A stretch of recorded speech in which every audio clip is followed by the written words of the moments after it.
మన ప్రభు అయిన యేసుక్రీస్తు నామములో కూడి వచ్చిన మీ అందరికీ నా హృదయపూర్వకమైన వందనాలు. దేవునికి స్తోత్రం. హల్లెలూయా.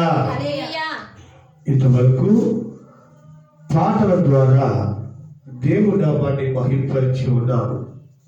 ఇప్పుడు ప్రాముఖ్యమైన సమయంలోనికి మనము వచ్చి ఉన్నాము. ఒకసారి పరిశుద్ధ లేఖన భాగంలో నుండి ఒక వాక్యాన్ని చదువుకొని ఆ వాక్యాన్ని మనము ధ్యానం చేసుకుందాం. మత్తయి సువార్త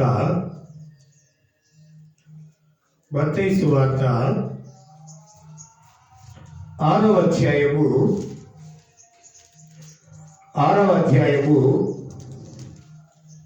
34వ వాక్యాన్ని ఒకసారి మనం చదువుకుందాం. రేపటిని గూర్చి చింతించకుడి. రేపటి దినము దాని సంగతులను గూర్చి చింతించును. ఏనాటి కీడు ఆనాటికి చాలును. దేవునికి స్తోత్రం కలుగును గాక. హల్లెలూయా, హల్లెలూయా. చిన్న వాక్యం అండి, ఎంత గొప్ప మర్మాలు దాగి ఉన్నాయో తెలుసా? రేపటిని గూర్చి చింతించకుడి.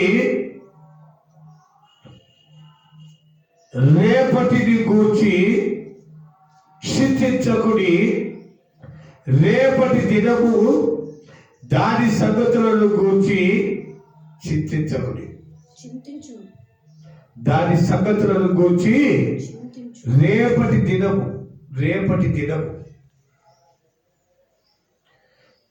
చక్కగా రాసి ఉంచారు ఆ మాట. అక్కడ రేపటిని గూర్చి చింతించకుడి. దినము చింతిస్తుందంట. అదే రాసింది అక్కడ. మళ్ళా చదవండి ఆ మాట. రేపటిని గూర్చి చింతింపకుడి. రేపటిని గురించి మనము చింతించకూడదు, లేక మీరు చింతించకుడి. తర్వాత రేపటి దినము దాని సంగతులను గూర్చి చింతించు. ఏనాటి కీడు ఆనాటికి చాలు. రేపటిని గూర్చి మీరు చింతపడవద్దు. రేపటిని గూర్చి ఆ రేపటి దినముందే అది చింతిస్తుందంట. ఎవరికి ఏమేమి సమకూర్చాలో ఆ దినము చింతపడుతుందంట. మనము చింతించకూడదంట. చక్కగా ఉంది. మళ్ళా చదవండి, మళ్ళీ అర్థమవుతుంది మీకు. రేపటిని గూర్చి చింతించకుడి. ఇది అయిపోయింది కదా. రేపటిని గురించి మనం చింతపడకూడదు. తర్వాత రేపటి దినము దాని సంగతులను గూర్చి చింతించును. రేపటి దినము దాని సంగతులను గూర్చి చింతించేది ఎవరంట? దినము. రేపు ఏ మనిషికి ఏది అవసరమో, ఏ పక్షులకు ఏది అవసరమో, ఎవరికి ఏ అవసరాలు ఉండవో ఆ అవసరాలు తీర్చాలని రేపటి దినము చింతిస్తాడంట. మనము కూడా చింతపడాల్సింది. మనకు ఏ నాటికి ఆనాడు, ఏ దినానికి ఆ దినము, ఆ దినానికి కావలసినవన్నీ దేవుడు సమకూర్చి పెడతాడు. ఆ దినము మనకు అనుగ్రహిస్తూ ఉంటుంది. దినం అనగా రోజు. ఈరోజు ఆదివారం. ఈరోజు ఏది కావాలో ఈ రోజు సమకూర్చి పెడతాది. దేవుడు ఆజ్ఞాపిస్తాడు. ఈరోజు ఈ మనిషికి ఇది అవసరం, ఈరోజు ఈ పక్షికి ఇది అవసరం, ఈరోజు ఈ రోజుకు ఇది అవసరం. గమనించండి. ఏ రోజు ఏది అవసరమో ఆ దినమే సమకూరుస్తుందంట. ఆ వాక్యం చదివినప్పుడు నాకు చాలా ఆశ్చర్యం కలిగింది. రేపటిని గురించి చింతించకండి అనేది మంచి మాటే. రేపటి గురించి మనం చింతపడకూడదు అని కామన్గా మనం వింటున్న మాటే. రేపటి గురించి మనకు చింతపడకూడదు, దేవుడు అన్ని చూసుకుంటానే అని. కానీ వెంటనే రాసి ఉంచాడు, రేపటి దినము దాని సంగతులను గురించి చింతించును. చింతిస్తుందంట. ఏమేమి ఎవరికి సమకూర్చాలో ఆ దినమే చిత్తపడి మనకు సమకూరుస్తా ఉంటుందంట. యేసు ప్రభువు సశరీరుడుగా ఈ లోకంలో సంచరిస్తున్నప్పుడు ఆయన చెప్పినటువంటి మాట, అరణ్యములో ఇశ్రాయేలు ప్రజలు ఆ భయంకరమైన అరణ్య ప్రదేశంలో ఐగుప్తు నుండి పాలు తేనెలు ప్రవహించు కనాను దేశానికి బయలుదేరి వస్తున్నప్పుడు భయంకరమైన అరణ్యంలో నడుస్తున్నారు. గమనించండి, ఆ అరణ్యంలో చెట్లు లేవు, పొట్టలు లేవు, పంట లేదు, తినేదానికి ఏమీ లేదు. జనాలు ఏమైనా తక్కువ ఉన్నారా? 40 లక్షల కాల్బలం. ఇంతమంది జనాలు తినాలంటే ఎంత ఆహారం కావాలో ఆలోచన చేయండి. ఇంతమందికి భోజనం సమకూర్చాలంటే అందరూ అనుకుంటారు 5 గంటల నుంచి అప్పుడు 5,000 మంది పెట్టారు. అబ్బో యేసు ప్రభు మహా అద్భుతం చేశాడంటారు. అంతకంటే గొప్ప అద్భుతాలు దేవాది దేవుడు చేశాడు. 40 లక్షల కాల్బలము ముప్పూటలా తింటూ 40 సంవత్సరాలు ప్రయాణం సాగించారంటే ఎంత ఆహారం కావాలో ఆలోచన చేయండి. పంట లేదు. మాకు గమనించండి, నేను చెప్పే పని నిదానం వినండి. పంట లేదు, కూరగాయలు లేవు, ఆకుకూరలు లేవు,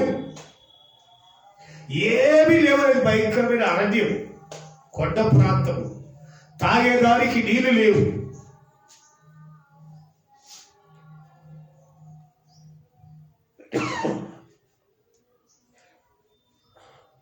ఆ భయంకరమైన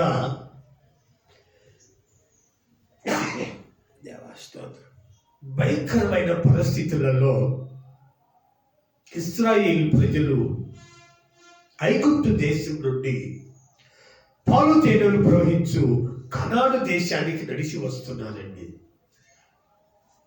నేను ఎందుకు చెప్తున్నానంటే, రేపటిని గురించి మీరు చింతించకండి.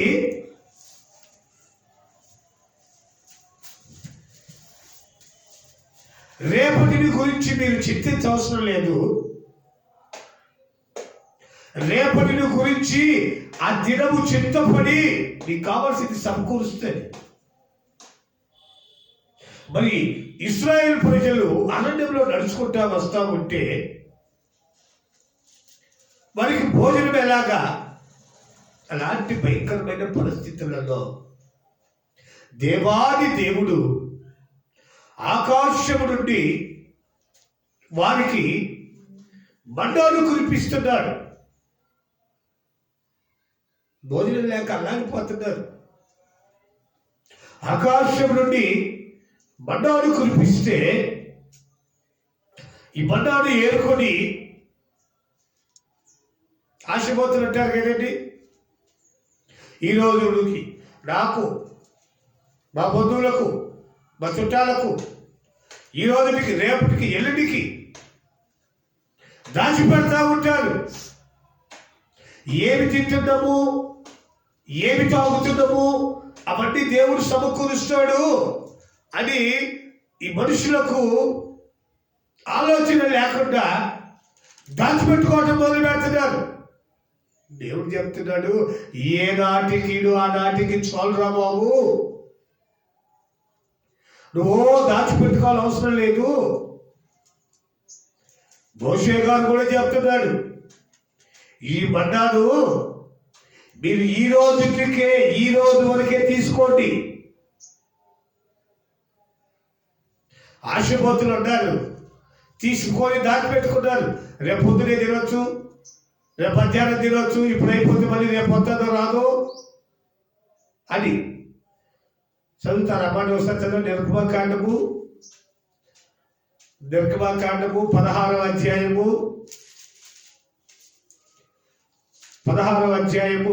19వ వాక్యం నుంచి చదవండి. మరియు మోషే మరియు మోషే దీనిలో ఏమియు ఆ ఉదయం వరకు దీనిలో ఏదియు ఉదయం వరకు ఎవరును మిగిల్చకూడదు వారితో చెప్పాను. అయితే చాలు.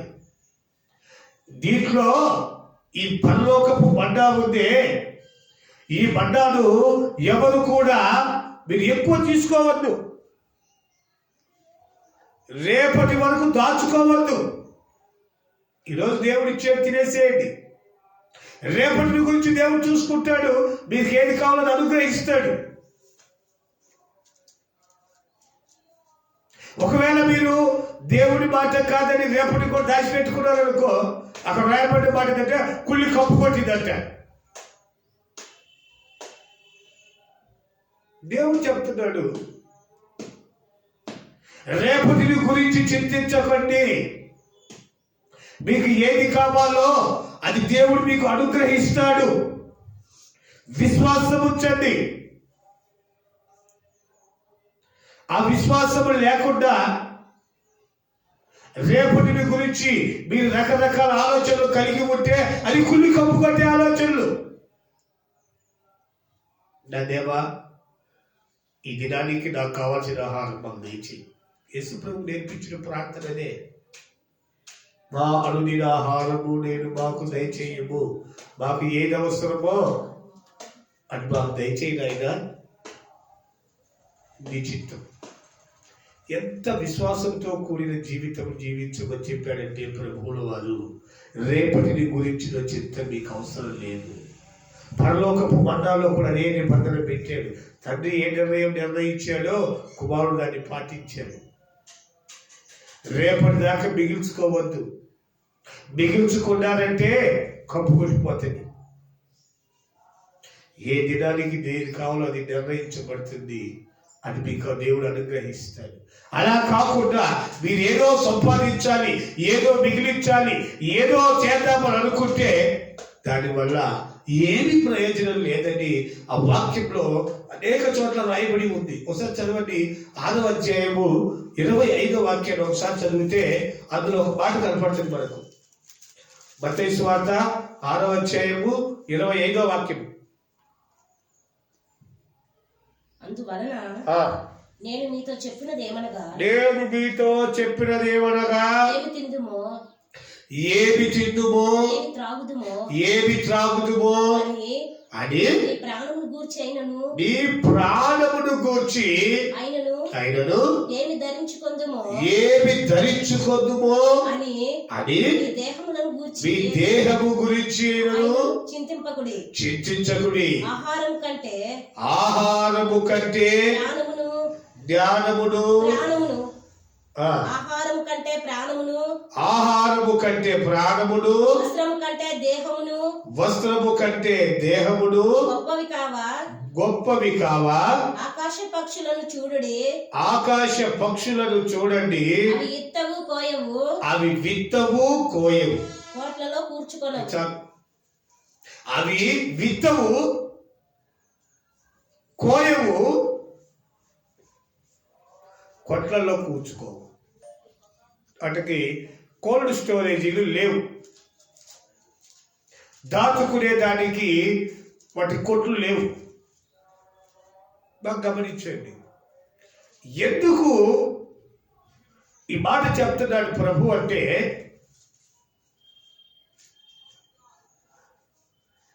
ఈరోజు దాచుకోవాలని, రేపు దాచుకోవాలని, ఎల్లుండి దాచుకోవాలని, ఆ తర్వాత తరతరాలకు దాచిపెట్టాలని మనిషి రకరకాలైనటువంటి శోధనల్లోకి వెళ్ళిపోతున్నాడు.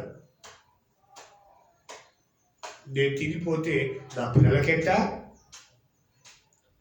ఇంకా మిగిలిస్తే వాళ్ళ పిల్లలకు కూడా దాచిపెట్టాలి అనేటువంటి ఆశతోటి, దురాశతోటి మనిషి పాపానికి దగ్గర అవుతున్నాడు. దేవుడు చెప్తున్నాడు, మీ దేహము చాలా విలువైనది, వస్త్రము కంటే నీ దేహము విలువైనది. ఆహారము కంటే నీ ప్రాణము విలువైనది. వాటి గురించి ఆలోచన చేయండి. ఒకసారి చదవండి ఆ మాట, 27వ వాక్యం చదవండి, 6:27 చదవండి. మీలో చింతించుట వలన మీలో ఎవడు చింతించుట వలన తన ఎత్తు మూరుడు ఎక్కువ పెంచుకోగలడు, చేసుకొనగలడా? వస్త్రములను గూర్చి మీరు చింతింపనేలా. అడవి పువ్వులు చాలు. మీరు చింత చేయటం వలన, మీరు ఆలోచించటం వలన, మీరు దాచుకోవటం వలన మీరు ఏదైనా చేయగలరా? మీరు తెగ ఆలోచిస్తున్నారు దాచుకోవాలి అని. నా ఫ్రెండ్ ఒకడు, స్నేహితుడు, అరే నువ్వు మన ఇద్దరం ఒకేసారి పెరిగాం కదా, నువ్వు కొంచెం డబ్బులు సంపాదించుకొని కొంచెం క్షేమంగా ఉన్నావు, నేను కొంచెం ఇబ్బందుల్లో ఉన్నాను, నువ్వు ఈ బాగుపడేదానికి ఏ టెక్నిక్ వాడావో అది నాకు చెప్పు, నేను బాగుపడతా అన్నాడు. ఏం లేదు నాన్న, తమ్ముడు, మా అమ్మ చెప్పింది, నువ్వు కొంత డబ్బులు సంపాదిస్తే నాయన ఆ డబ్బు నీకు మరలా డబ్బు సంపాదిస్తుంది. నువ్వు చేసుకునే కష్టం ఎలాగో నీకు ఉంటుంది. బాగేనండి, నువ్వు కొంత డబ్బు జాగ్రత్త చేసుకుంటే అది నీకు మళ్ళా సంపాదిస్తుంది అని మా అమ్మ చెప్పింది. అందుకోసమని నేను కొంత డబ్బు సంపాదించి దాచుకుంటే ఆ దాచుకున్న డబ్బు మళ్ళా నాకు డబ్బు సంపాదిస్తుంది అని అన్నాను. అట్టయితే నేను కూడా దాచిపెట్టుకుంటాను డబ్బులు, అట్టయితే నేను కూడా డబ్బులు దాచిపెట్టుకుంటాను అని మా స్నేహితుడు కొంత డబ్బు దాచిపెట్టుకున్నాడు. ఒకరోజు కలిసి నేను ఒక 50,000 డబ్బులు దాచిపెట్టుకున్నాను, ఇక నేను బాగుపడిపోతానా అని అడిగాను. మంచిదేనాయనా, డబ్బు ఒక 50,000 దాచిపెట్టుకున్నావు కదా, జాగ్రత్త, దేవుడి కృప కొరకు ప్రార్థన చేసుకో, ఇంకా నిన్ను దేవుడు అభివృద్ధి పోషిస్తాడని చెప్పాడు. నేను కష్టపడి సంపాదించుకున్నాను కదా అని దేవుడి కొంచెం అనుకోకుండా దూరం పెట్టి, నేను కష్టపడి సంపాదించుకుంటున్నాను, ఇందులో దేవుడు అన్నట్టుగా. ఒకరోజు ఏం జరిగిందంటే, వాడి కొడుకు ఒక గుడ్డు సూది మింగాడు. మింగితే అది పేగుల్లో పోయి ఇరుక్కుపోయింది. చెప్తున్నాను, దేవుడు ఏ రోజు చింత ఆ రోజు చెయ్యండి, మీరు ఏ రోజు సాధించాలంటే సాధించలేదని చెప్తున్నాడు కనుక చెప్తున్నాను. ఆ గుడ్డు సూది పేగుల్లో ఇరుక్కుపోయేటప్పటికీ ఇక కొడుకు కదండి, చూస్తూ ఉండలేడు కదా, ఆడవిడికి హాస్పిటల్ తీసుకెళ్ళిపోయాడు. చిన్న హాస్పిటల్లో చేతగాక పెద్ద హాస్పిటల్కి తీసుకెళ్ళాడు. పెద్ద హాస్పిటల్లో తీసుకెళ్ళి ఖర్చు పెట్టి అంతా చేసిన తర్వాత మొత్తానికి చాలా డబ్బులు ఖర్చు అయిపోయి తిరిగి ఇంటికి వచ్చేటప్పటికి ఈ 50,000 దాచిపెట్టుకున్న డబ్బులు మొత్తం శుద్ధంగా అయిపోయింది. మరలా యథా రాజా తదా ప్రజ స్టార్ట్ చేసి. ఎందుకు చెప్తున్నానంటే, మనము సాధించాలి, సంపాదించాలి, మిగిలించాలి, అభివృద్ధి కావాలంటే అది మనం అనుకున్నంత ఈజీ కాదు. దేవుడి కృప ఉండాలి. ఆయన అంటాడు, నన్ను నమ్ముకున్న వారిని ఆస్తికి కర్తలుగా చేస్తాడు. ఒకని కష్టార్జితము వలన వాడు ఎక్కువ కాలేడు, యెహోవా ఆశీర్వాదము ఐశ్వర్యమిచ్చును. గమనించండి, ఇక్కడ దేవుడు చెప్తున్నాడు, మీకు ఎంతసేపు ఇహలోక సంపద, ఇహలోక ఆలోచన, ఇహలోక సంబంధమైన ఈ పరిస్థితినే తప్ప పర సంబంధమైనవి ఆలోచించరా? పర సంబంధమైన వాటి మీద ఆలోచన లేదా? ఒకసారి చదవండి ఆ మాట, 30వ వాక్యం చదవండి, 6లో 30లో. మత్తయి సువార్త 6:30 వాక్యం చదవండి ఒకసారి. నేనుండి రేపు పొయ్యిలో వేయబడు అడవి గడ్డిని ఈ రోజు కనపడుతుంది, రేపు పొయ్యిలో వేయబడుతుంది అడవి గడ్డి. దేవుడు ఇలాగా అలంకరించిన ఎడల, దేవుడు ఇలాగ అలంకరించిన ఎడల అల్ప విశ్వాసులారా మీకు మరి నిశ్చయముగా వస్త్రమును ధరింపజేయును కదా. పండగ వస్తుందండి రేపు మనకు, క్రిస్మస్. ఇక ఒక్కొక్కరు ఆరాటం చెప్పేదానికి లేదు. అబ్బో పండగ వస్తుంది, అబ్బో పండగ వస్తుంది, అబ్బో పండగ వస్తుంది, ఈ అడావుడు ఎక్కువైపోతుంది. కానీ మరి పండగ వస్తుంది కదా, మా బ్రతుకులు ఏమన్నా మారాయా? పండగ వస్తుంది కదా, మా జీవితం ఏదైనా ఒక క్రియ జరిగించామా?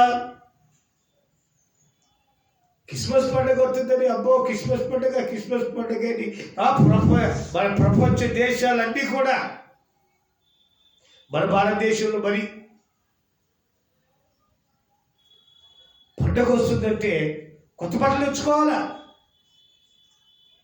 రెడీ అయిపోవాలా, బ్రతుకు మారాలా. కొత్త బట్టలు వేసుకోవటం కాదు, నీ బ్రతుకు, నీ మనస్సు నూతన పరచబడాల. అది దేవుడు కోరుకుంటున్నాడు. ఆ బట్టల కొరకు నువ్వు దిగులు పడి, ఆ బట్టల కొరకు నువ్వు చింతించి దేవుడి కృపకు దూరం కావటం కాదు. నువ్వు దేవుడిలో నిలబడి దేవుడి కృపను ఆశ్రయించి ప్రార్థన చేసుకొని దేవుడి చేత నడిపించబడతా ఉంటే నీకు ఏది అవసరమో అది దేవుడు నీకు సమకూరుస్తాడు. ఆయన అదే చెప్తున్నాడు. అంతలో కనపడి అంతలో మాయమయ్యే గడ్డి పువ్వులకే దేవుడు అంత కృపనిస్తే అల్ప విశ్వాసులారా మరి దేవుడు మీకు ఇవ్వడా? ఇస్తాడే. ఎందుకు ఇవ్వరు? మనకి ఇవ్వకపోతే దేవుడు ఎవరికి ఇస్తాడు? ఆయన ఇస్తే పొందుకునే స్థితిలో మనం ఉన్నామా? ఆయన ఇస్తాడు, అందరికీ ఇస్తాడు. అది ఇస్తే తీసుకునే స్థితిలో, తీసుకొని అనుభవించే స్థితిలో మనము ఉన్నామో లేదో జ్ఞాపకం చేసుకోవాలి. అది చెప్తున్నాను నేను. దేవుడు సకల జనులకు ఆయన కృప ఇస్తాడు, ఒకరికి ఇచ్చి ఒకరికి దాచుకోడు. ఎందుకంటే మనమందరం ఆయన బిడ్డలం, మనల్ని ఆశీర్వదించాలని ఆయన కోరిక. ఆ కోరికతోటి ప్రతి ఒక్కరిని చేజాచి దేవుడు దీవిస్తా ఉంటాడు. అయితే ఆయన దీవెన మన కాడికి రావాలంటే మన పరిస్థితి ఎలాగుండాలి అది గమనించుకోవాలి. పండగ వస్తుంది కదా అని కొత్త బట్టలకు రెడీ అయిపోవటం కాదు. బ్రతుకు మార్చుకోవాలి, స్థితిని మార్చుకోవాలి, కుటుంబాన్ని ఆశీర్వాదకరమైన మార్గాల్లో నడపాలి. ప్రతి ఒక్కరు ప్రార్థన చేయాలి. ఎందుకంటే నిన్ను సృష్టించిన దేవుడు నువ్వు స్తుతిస్తావని ఎదురు చూస్తా ఉంటాడు. వేకువ జామునే లేచి లేత పిచ్చుకలు దేవుడిని స్తుతిస్తాయి. వేకువ జామునే లేచి అనేక సృష్టి యావత్తు దేవుడిని స్తుతిస్తాయి. ఒకసారి దేవుడు అంటాడు, మీరు స్తుతించకపోతే ఈ రాళ్ళు దేవుడిని స్తుతిస్తాయి, ఈ పర్వతములు దేవుడి మహిమను ప్రకటిస్తాయి. అయితే నోరు లేని అవే స్తుతించినప్పుడు మనకు నోరిచ్చాడు, మంచి మనస్సాక్షిని ఇచ్చాడు, కళ్ళు ఇచ్చాడు, ఆయన పోలికగా మనల్ని సృష్టించాడు. ఈ మంచి సౌందర్యము కలిగినటువంటి ముఖాన్ని ఇచ్చాడు. ఎందుకు? ఆయన్ను స్తుతించేవాడిగా ఉండాలని, ఆయన్ను కీర్తించి ఘనపరిచి ఆయన ఇచ్చే దీవెన పొందుకోవాలని, ఆయన ఇచ్చే ఆశీర్వాదాన్ని పొందుకోవాలని, ఇవన్నీ పక్కన పెట్టి ఏమి తిందుమో ఏమి తాగుదుమో ఈ ఆలోచనేనా మీకు? ఈ ఆలోచన పక్కన పెట్టండి. ఎందుకంటే ఆయన చెప్తున్నాడు పాత నిబంధన కాలంలో. ఒకసారి చదవండి ఆ మాట. కీర్తనల గ్రంథము 23వ అధ్యాయం. కీర్తన గ్రంథము 23వ అధ్యాయము మొదటి నుంచి చదవండి. యెహోవా నా కాపరి, యెహోవా నా కాపరి, నాకు లేమి కలుగదు. నాకు లేమి అంటే అందరూ ఎవరు నాకు ఏమి కలగదని చదువుతారు కొంతమంది. యెహోవా నా కాపరి, నాకు ఏమి కలగదు అంటారు. సరిగ్గా చదవండి. యెహోవా నా కాపరి, నాకు లేమి కలగదు. లేమి అంటే కష్టం, లేకపోతే లేమి అంటే ఒక లేమి స్థితి, దీన స్థితి. లేమి అనగా ఏమి లేని స్థితిని లేమి అంటారు. కలిమి వేరు, కలవారిని కలిమి అంటారు. లేనప్పుడు లేమి అంటారు. కలిమి లేమి. అప్పట్లో ఉన్న భాషలో ఆ చిన్న చిన్న అర్థాల్లోనే ఆ తేడాలు కనపడతాయి మనకు.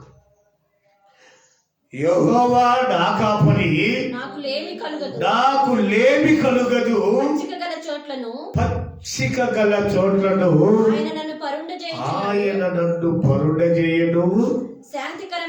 శాంతికరమైన జలముల చెత్తకు నన్ను నడిపించును. దేవుడికి స్తోత్రం. హల్లెలూయా, హల్లెలూయా. గమనించండి, యెహోవా మనకు కాపరి. ఆయన ఒక మాట అంటాడు, వారు కాపరి లేని గొర్రెల వలె, మనము కాపరి లేని గొర్రెల వలె ఉన్నామని యేసు ప్రభుల వారిని మన ప్రధాన యాజకునిగా దేవాది దేవుడి భూలోకానికి పంపించాడు. ఇప్పుడు మన కాపరి, మన ప్రధాన యాజకుడు ప్రభు దగ్గర ఉండి మన కొరకు విజ్ఞాపన చేస్తున్నాడయ్యా. యేసుబాబు మంచోడే, లోక సంబంధంగా ఏదో ఇబ్బందులు పడుతున్నాడు కానీ మంచివాడే. ఆయన కరుణించు, ఆశీర్వదించు, దీవించు, ఆయనపై కృప చూపు, నరకంలోనికి పోకుండా రక్షించు, పరిశుద్ధాత్మతో నింపు, పరలోకానికి తీసుకొని వచ్చేదానికి అవసరమైన నీతి మార్గాలను బోధించని తండ్రికి ఆయన కుడి పార్శ్వం నుండి విజ్ఞాపన చేస్తున్నాడు.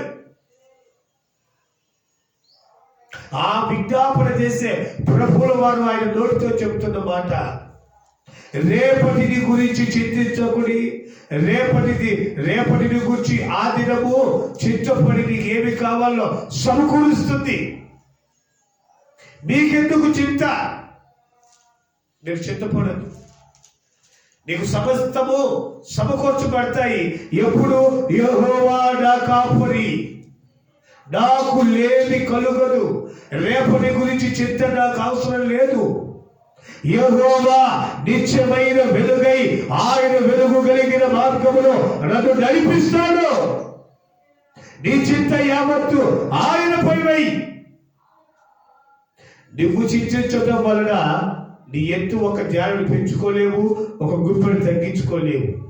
ఇక చెప్పాలంటే ఒక వెంట్రుక జలుపు చేయలేవు, ఒక వెంట్రుక నలుపు చేయలేవు. నీకెందుకు చింత? నువ్వు ఏం చేయగలవు? జరిగే వాటిని ఆపలేవు, జరగాల్సిన వాటిని ఆపలేవు. జరుగుతా ఉండేది చూడటమే. కాబట్టి దేవుడి వాక్యం సెలవిస్తుంది, రేపటిని గురించి చింతించవద్దు, ఈ రోజుల గురించే నువ్వు చింతించు. యోహాను సువార్త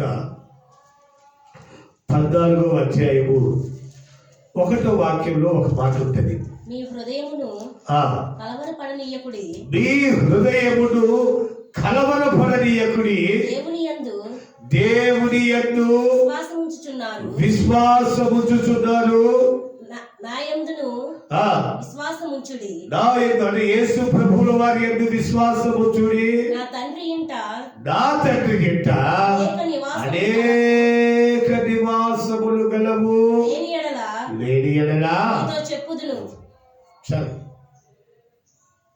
మీ చింత యావత్తు ఆయన పైన వేయండి. మీరు చింతిస్తున్నారు, మీరేదో పొందుకోవాలని, మీరేదో దాచుకోవాలని, రేపటికి దాచి పెడదాం, ఎల్లుడికి దాచి పెడదామని మీరు తెగ ఆలోచన చేస్తున్నారు. మీ ఆలోచన, మీ చింత యావత్తు ఆయన పైన వేయండి. ఆయన చెప్తున్నాడు, యెహోవా నా కాపరి, నాకు లేమి కలుగదు. అలాగ ఆలోచించిన వ్యక్తికి ఎప్పుడు లేమి రాదు. రకరకాల సమస్యలు రావచ్చు, భయంకరమైన పరిస్థితులు ఎదుర్కోవచ్చు. ఎలాంటి స్థితిలో నీవు ఉన్నా దేవుడు నిన్ను లేవనెత్తుతాడు. ఎప్పుడు? ఆయన నువ్వు కాపరిగా ఉన్నప్పుడు. ఆయన నీకు కాపరిగా ఉండాలంటే నువ్వేం చేయాలో తెలుసా? మారు మనస్సు పొందాలి, బాప్తిస్మము పొందాలి, ఆయన నీతిని నెరవేర్చాలి, ఆయన చెప్పిన మార్గాల్లో నడవాలి. అప్పుడు దేవుడు నీకు కాపరిగా ఉంటాడు. ఆయన కాపరిగా ఉంటే ఆయన చెప్తున్న మాట ఏంటంటే, యెహోవా నా కాపరి, నాకు లేమి కలుగదు. యెహోవా నీ కాపరిగా ఉండాలంటే రేపటి గురించి చింత నీకు అక్కర్లేదు.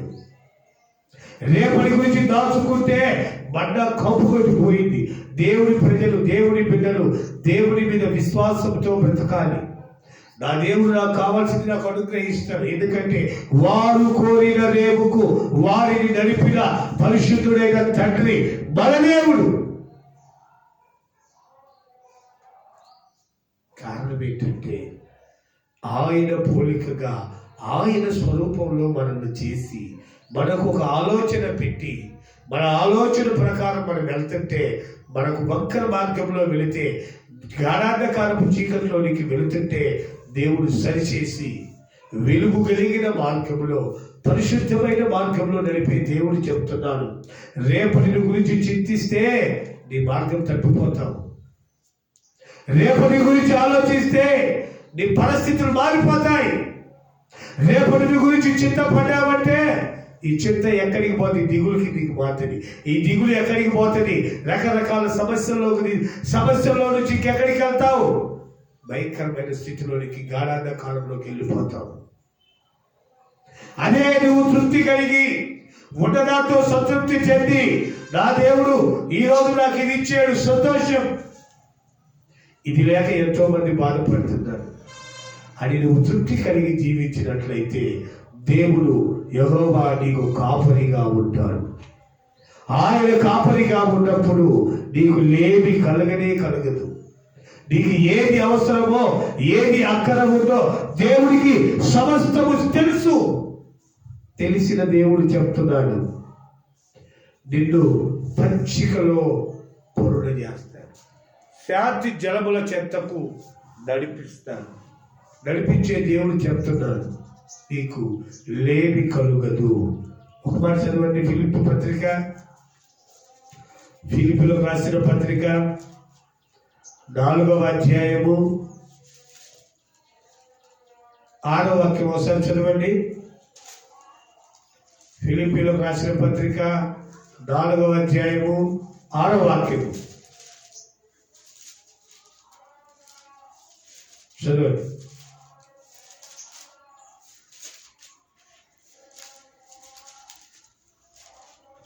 ఫిలిప్పీలకు రాసిన పత్రిక 4వ అధ్యాయము 6వ వాక్యము.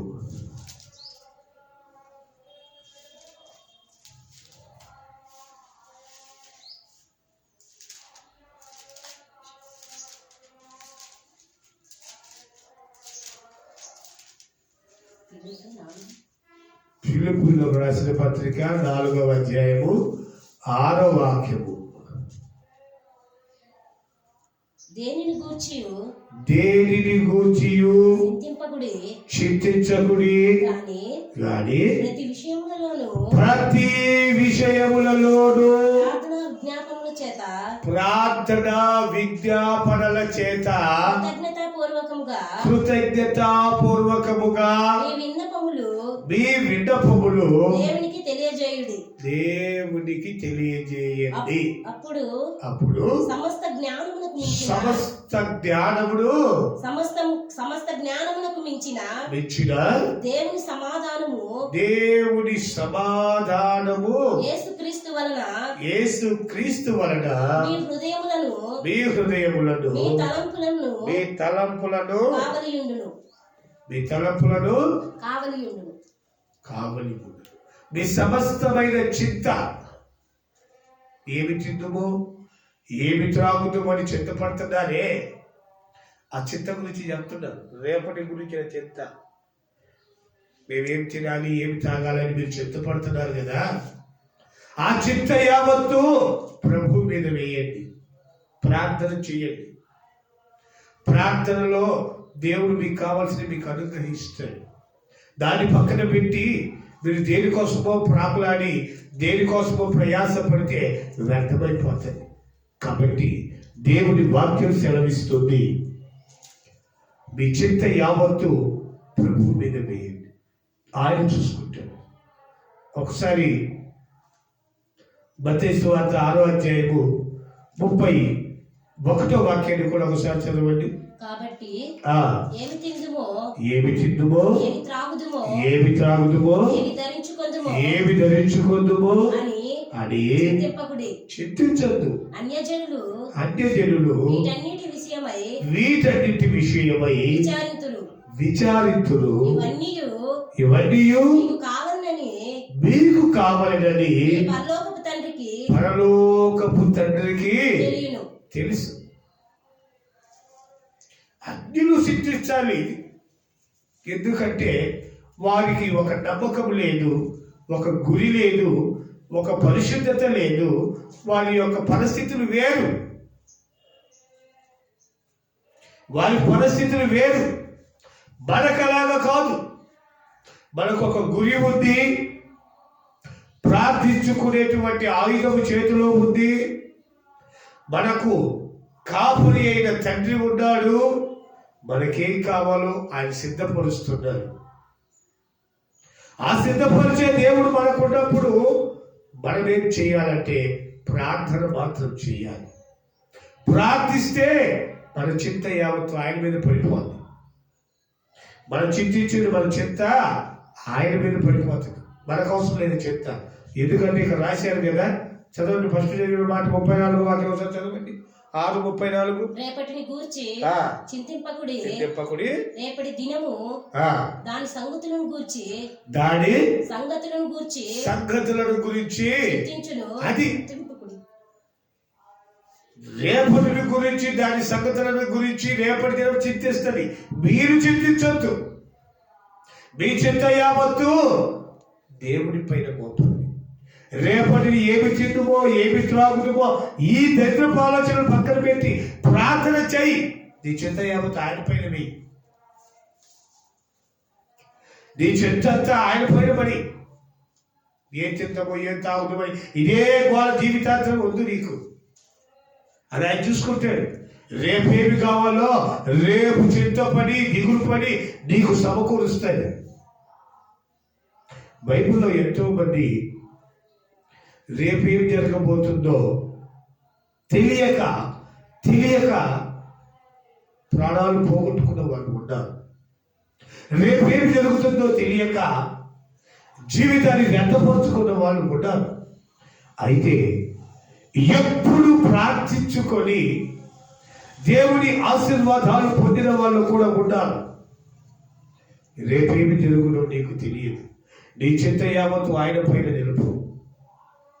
ఇంకొక మాట అంటాడు, ఆ మాట కూడా చదవండి. 33వ వాక్యం చదవండి ఒకసారి. కాబట్టి మీరు ఆయన రాజ్యమును నీతిని మొదట వెదకుడి, అప్పుడు అవన్నీ అనుగ్రహించబడతాయి. దేవునికి స్తోత్రం. హల్లెలూయా, హల్లెలూయా. కాబట్టి మీరు ఆయన రాజ్యమును ఆయన నీతిని మొదట వెదకండి. అదిరా బాబు ఎతకాల్సింది. ఎదకాల్సిన దాన్ని పక్కన పెట్టి ఏదేదో ఎదుగుతావు ఎందుకు లోకంలో? నువ్వు వెదకాల్సింది ఏంటంటే మొదటిగా ఆయన నీతిని ఆయన రాజ్యమును దాన్ని వెతుకు. వెనకాల్సిన దాన్ని పక్కన పడేసావు, ఏదేదో వెతుకుతున్నావు. వెనకాల్సింది ఎక్కడుందంటే మొదటిగా ఆయన నీతిని వెతుకు.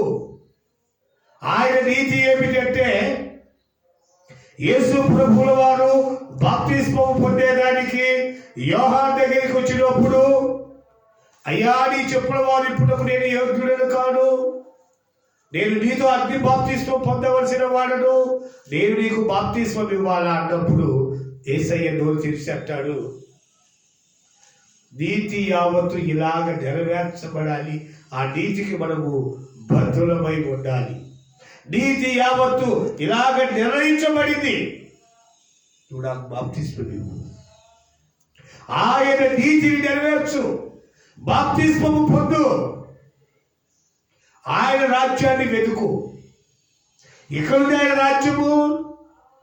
నువ్వు ఎక్కడ మోకరించి ప్రార్థన చేసి ఆయన దర్శనాలు చూసి ఆయన పరిశుద్ధాత్మను పొంది ఆయనలో మమేకమై ఆ నూతన యెరూషలేము పట్టణము కొరకు నువ్వు ఎదురు చూసినట్లయితే ఈ లోకంలో ఏమి కావాలో అవన్నీ నీకు సమకూర్చబడతాయిరా బాబు. నువ్వు ఎక్కడికో వీళ్ళు ఎదుర్కోవాల్సిన పని లేదు, నువ్వు ఎక్కడెక్కడో ఎదగాల్సిన పని లేదు. అందుకు ఆయన చెప్తున్నాడు, మొదటిగా ఆయన నీతిని ఆయన రాజ్యాన్ని వెదకండి, అవన్నీ నీకు సమకూర్చబడతాయి. నీతిని రాజ్యాన్ని వెతకకుండా నువ్వు ఏదేదో వెతికితే, వ్యర్థమైన దాన్ని వెతికితే ఏ ఉపయోగం దానివల్ల నీకు? వెతకాల్సిన దాన్ని వెతుకు, వెతకాల్సిన దాన్ని వెతుకు. నువ్వు ఏదేదో వెతికి దేవుడి కృపను తోసివేసుకుంటే, నీవు చీకటిలో సంచరిస్తే కృప పొందిన నీవు ఆయన వెలుగును చూడాలి. అందుకే ఒక భక్తుడు రాస్తాడు, తెలిసి తెలిసి జారిపోయినావా, తెలియరాని చీకటిలో చిక్కుబడినావా, తెలిసి తెలిసి జారిపోయినావా, తెలియరాని చీకటిలో చిక్కుబడినావా, నిశీదిలో ప్రకాశిస్తు చిరంజీవుడే, నిశీదిలో ప్రకాశిస్తు చిరంజీవుడే, పరంజ్యోతి యేసుని బుధుడడువగా, పరంజ్యోతి యేసుని బుధుడడువగా, యేసు వైపు చూడు, ఆ యేసు వైపు చూడు, మన యేసు వైపు చూడు, నీ భారమంత తీరు, తీరానికి చేరు, తీరానికి చేరు, ఎంత దూరమైన అది ఎంత భారమైన, ఎంత దూరమైన అది ఎంత భారమైన, యేసు వైపు చూడు, నీ భారమంత తీరు, యేసు వైపు చూడు, నీ భారమంత తీరు, తీరానికి చేరు, తీరానికి చేరు, ఎంత దూరమైనా. అవే హల్లెలూయా. చీకటిలో నిశీదిలో నువ్వు తిరుగులాడుతూ దేని కొరకో వెతుకుతున్నావు. దేవుడి వాక్యం చెప్తుంది, మొదటిగా ఆయన నీతిని ఆయన రాజ్యమును వెతుకు, అవన్నీ నీకు సమకూర్చబడతాయి. రేపటి గురించి చింత, ఆ తర్వాత ఏం జరుగుతుందో అని ఆలోచన, ఇంకా ఏదో సాధించాలని తపన, ఎందుకు ఇవన్నీ నీకు? దేవుని వైపు చూడు, నీ చింత యావత్తు ఆయన పైన వేయి. ఆయన లోక పాపములు మోసుకొని పోవు దేవుని గొర్రెపిల్ల. నీ చింత యావత్తు ఆయన పైన వేస్తే నీ పాప భారము, నీకున్న చింత వేదన రోదన ఆయన గొర్రెపిల్లలాగా మోసుకొని వెళ్ళిపోతున్నాడు, మౌనముగా వెళ్ళిపోతున్నాడు. ఆయన వచ్చింది నిన్ను పాపములో నుండి శాపములో నుండి విడిపించి పరిశుద్ధతలోనికి పవిత్రతలోనికి నడిపించాలని. ఆ నజరేయుడైన యేసయ్య ఆ కలువరి శిలువలో ఆఖరి రక్తపు బొట్టు వరకు కాల్చింది మనల్ని పరిశుద్ధులుగా మార్చి పవిత్రులుగా తీర్చిదిద్దటానికి ఆ కలువరి త్యాగాన్ని మర్చిపోయి యేసయ్య ప్రేమను వదిలిపెట్టి దేవుని నీతిని నెరవేర్చకుండా ఆయన రాజ్యాన్ని వెతకకుండా ఎంతకాలము చీకటిలో చిందలాడతావు? బ్రతుకును వ్యర్థపరుచుకుంటావు. వెతకాల్సిన దాన్ని వెతుకు, నీతిని వెతుకు, ఆయన రాజ్యాన్ని వెతుకు. అప్పుడు అవన్నీ నీకు సమకూర్చబడతాయి. అది పక్కన పెట్టి ఏమి తిందుమో, ఏమి త్రాగుదుమో, ఏమి ధరించుకుందుమో ఈ లోక సంబంధమైన ఆలోచన ఎంతకాలం చేస్తావు? దేవుణ్ణి గుర్తించు, ఆయన చెప్తున్న మాటలు గుర్తించు. నీ కొరకే దేవుడు మాట్లాడుతున్నాడు. ప్రియమైన దేవుని మీద దేవుడు ఈ వాక్యం వింటున్న ప్రతి ఒక్కరితో మాట్లాడుతున్నాడు. ఏమనంటే, నువ్వు వెతకాల్సింది ఏమిటి? నీతిని వెతుకు, రాజ్యాన్ని వెతుకు. నీ చింత యావత్తు ఆయన పైన పడే, ఆయన చూసుకుంటాడు. నీకు కావలసినవన్నీ ఆయన సమకూరుస్తాడు, ఏర్పాటు చేస్తాడు. మోకరించండి, ప్రార్థన చేసుకుందాం. మోకరించిన మనం ఒక క్షణం మనల్ని మనం జ్ఞాపకం చేసుకుందాం. ఒక్క క్షణం మనం వాళ్ళని జ్ఞాపకం చేసుకుందాం. మనము ఏం వెతుకుతున్నాము ఈ లోకములో? వెతకాల్సిన దాన్ని పక్కన పెట్టామా?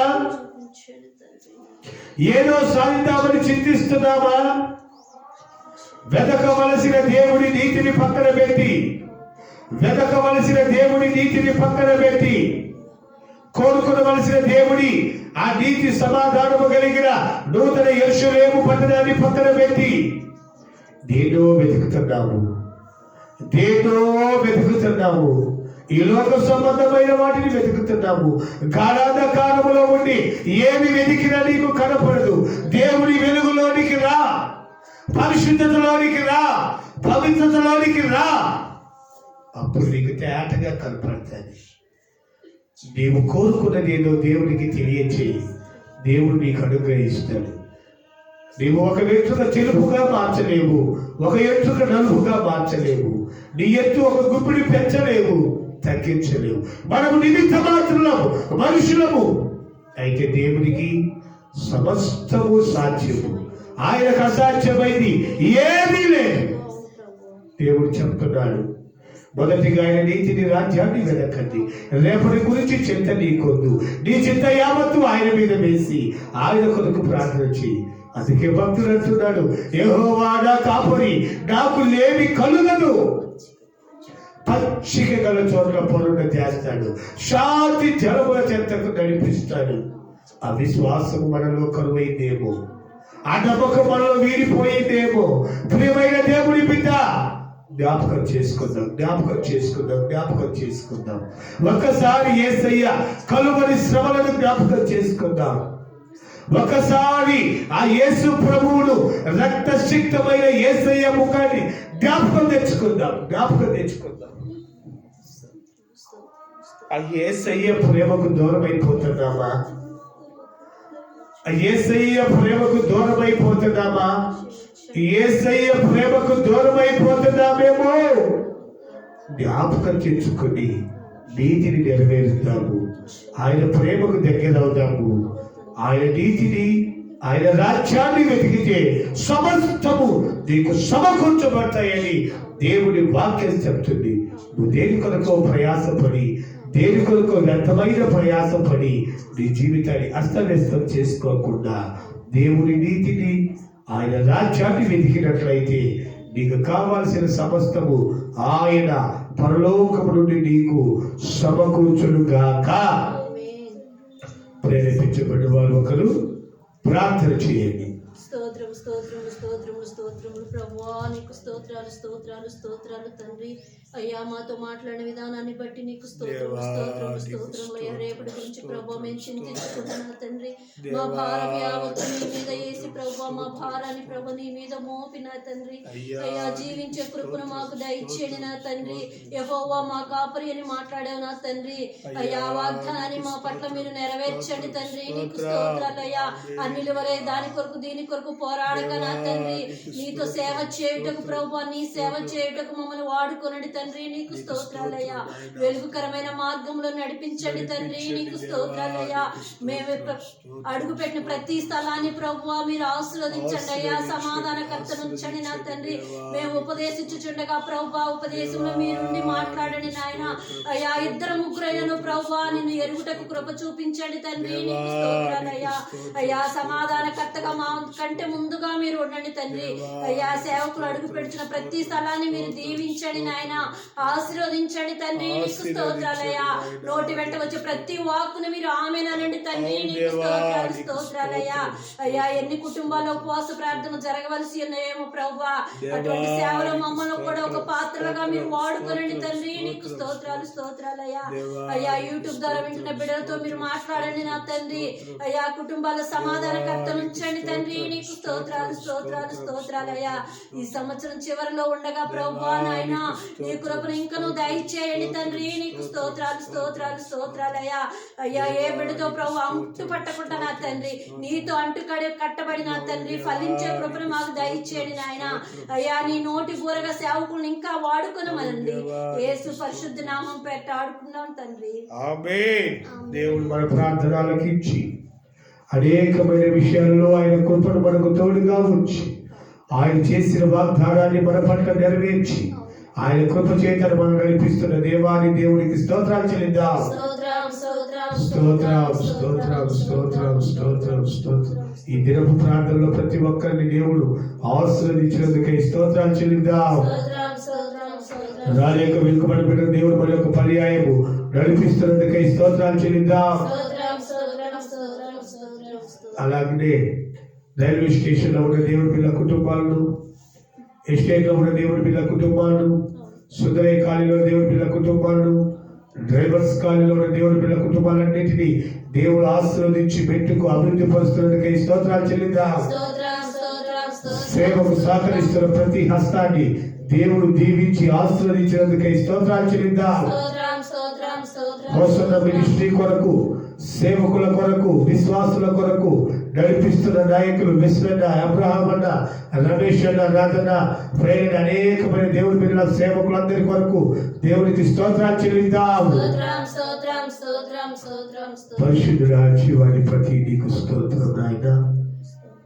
ఇంతవరకు మీ ప్రార్థన మీరు ఆశీర్వాదకరంగా మహిమకరంగా జరిగించారు. అందును బట్టి నీకు స్తోత్రం. మేము అడగవలసినవి కొద్ది మీరు ఇవ్వవలసిన విస్తారములైన ఆయన ఈ దినమున తండ్రి మీరు మాకు కాపరిని గుర్తు చేశారు. మేము వేటిని వెతకాలో మీరు గుర్తు చేశారు. వ్యర్థమైన వాటిని వెతుకుతున్నామేమో దయతో జ్ఞాపకం చేసుకుని తొలగించండి. అలాగే నా తండ్రి నీ నీతిని నెరవేర్చి నీ రాజ్యము కొరకు జీవించే కృపను మాకు దయచేయండి నాయన. ఈ మధ్యాహ్న కాల సమయంలో నీ కృపా సమృద్ధితో నింపండి దేవా. నీకు స్తోత్రం. ఈ సకల కోటి పరిశుద్ధుల ఆరాధన ఎంతమంది ప్రార్థిస్తున్నారు, ప్రతి బిడ్డకు నీ కృప అనుగ్రహించండి. ఈ దినంలో నా తండ్రి నీ సెమీ క్రిస్మస్ వేడుకలు జరుగుతుండగా అనేక బిడ్డలు మీ నామాన్ని జ్ఞాపకం చేసుకుని ప్రార్థిస్తుండగా ప్రతి ప్రార్థన విజ్ఞాపన అవును ఆమెను నెరవేర్చండి నాయన. నీకు స్తోత్రం. ప్రతి ఒక్కరు నా తండ్రి ఈ నెలంతా కూడా నిన్ను ప్రార్థించుకొని, స్తుతించుకొని, కీర్తించి, గణపరిచి మీ ఉన్నత దీవెన ఆశీర్వాదాలు పొందే కృపను మీరు దయచేయండి. ఏ విధము చేతనైనను నీ కృపకు యోగ్యులుగా మార్చి నీ నిత్య నివాసానికి మా జీవితాలు సిద్ధపరిచి మీ ఉన్నతమైనటువంటి ఆ పిలుపు కొరకు ఎదురు చూసి నిత్య నివాసంలో ఇక్కడ కూడిన ప్రతి బిడ్డను యూట్యూబ్ ఛానల్ ద్వారా బిడ్డను ప్రతి బిడ్డను కూడా మీరు దీవించి నీ నిత్య నివాసంలో సిద్ధపరచమని యేసయ్య పరిశుద్ధ నామం పేరట అడిగి ప్రార్థించి వినయముగా వేడుకొంచున్నాము పరమ తండ్రి. ఆమేన్. హల్లెలూయా, హల్లెలూయా, హల్లెలూయా. మన తండ్రి అయిన దేవుని ప్రేమ, కుమారుడైన యేసు క్రీస్తు కృప, పరిశుద్ధాత్మ దేవుని అన్యోన్య సహవాస మనకును సకల పరిశుద్ధులను ఈ వాక్యము వింటున్న ప్రతి బిడ్డకును సదాకాలము తోడయుండి నడిపించునుగాక. ఆమేన్. దేవునికి స్తోత్రం. అందరికీ వందనాలు. దేవుని నామానికి మహిమ కలుగును గాక. ఆమేన్. స్తోత్రం.